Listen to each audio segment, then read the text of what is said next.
other words, Israel assimilated the abominations of the nations, and in this way, she became a harlot. She abandoned the husband of her youth.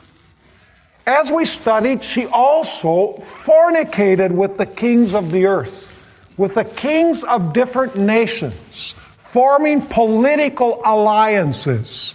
And instead of depending on God as her source of strength, she started depending on these alliances with other kings. We also noticed in our study that Israel covered herself or decked herself with silver and with gold to attract attention to herself. And as a result, God spoke in no uncertain terms to his unfaithful wife in Ezekiel chapter 16 and verse 32 by saying these words, "You are an adulterous wife who takes strangers instead of her husband." You see, she was playing the harlot. She was an adulterous wife, if you please, because she had the kings of the nations as lovers instead of the Lord her God. In Ezekiel chapter 16 and verse 30, God speaks even more graphically. He says, "How degenerate is your heart, says the Lord God, seeing you do all these things, the deeds of a brazen harlot." That word brazen in the Hebrew means to exercise autocratic control.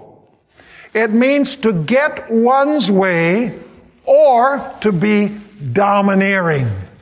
In other words, Israel became a domineering harlot, wanting her own way and wanting to exercise control and dominion. We noticed in our study last time that Israel had daughters, daughter harlots, who shared her point of view and also assimilated the pagan practices of the surrounding nations. And we studied that Israel shed innocent blood. The blood of those who opposed her agenda were slaughtered and slain by Israel.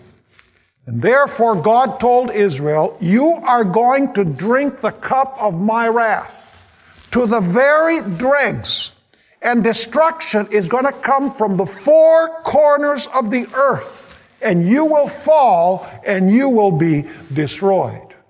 In fact, God said, "The very kings that you have fornicated with, the kings that you have assimilated all of these abominable practices from, they are going to rise and they are going to slay you and they're going to leave you naked." But we noticed in our study that even in the midst of the apostasy, God had a faithful remnant. And God placed his seal upon this faithful remnant who sighed and cried because of the abominations that were being committed among his people. And when the destruction of Jerusalem came by Nebuchadnezzar, we find that this faithful remnant that was sealed on their foreheads, according to Ezekiel chapter 9, was spared from the destruction.